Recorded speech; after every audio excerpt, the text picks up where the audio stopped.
সেই ফ্যাসিজমের doctor police আজও বহাল তবিয়তে রয়েছে। হসপিটালে গেলে আমাদের জুলাই যোদ্ধাদের ব্যাপারে বিভিন্ন রকম হয়রানি করা হচ্ছে, আমাদেরকে কোনো রকমের সুযোগ দেওয়া হচ্ছে না। আমি জুলাই যোদ্ধা ইঞ্জিনিয়ার জহির, এখনো আমি পেটে বুলেট নিয়ে আছি, 7.5 মিলির সেই বুলেট। কিন্তু ডক্টর সবসময় বলে আপনার কোনো সমস্যা নাই, কিন্তু আমার কোনো প্রেসক্রাইবে তো ডক্টর কিছুই লেখে না। তার মানে তারা কোনো প্রমাণ রাখতেছে না।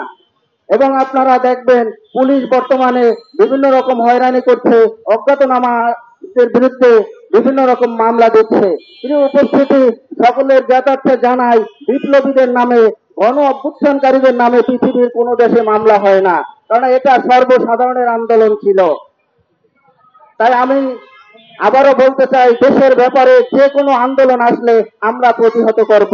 গত কয়েকদিন আগে আমরা দেখেছি গণ অধিকার পরিষদের সভাপতি নুরুল হক নূরের উপরে কিবা লোকে এই স্বাধীন দেশে যে অত্যাচার হয়েছে সেটা বলতে লজ্জা পাচ্ছি, আমরা এর তীব্র নিন্দা জানাচ্ছি।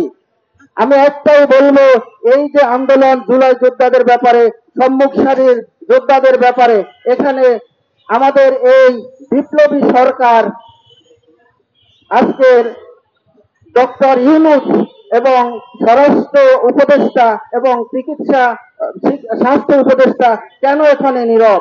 আপনাদের নীরবতা ষড়যন্ত্রের অংশ বিশেষ। আমরা আমরা এখানে 24 জুলাই যোদ্ধারা আপনাদের নীরবতার তীব্র নিন্দা জানাচ্ছি।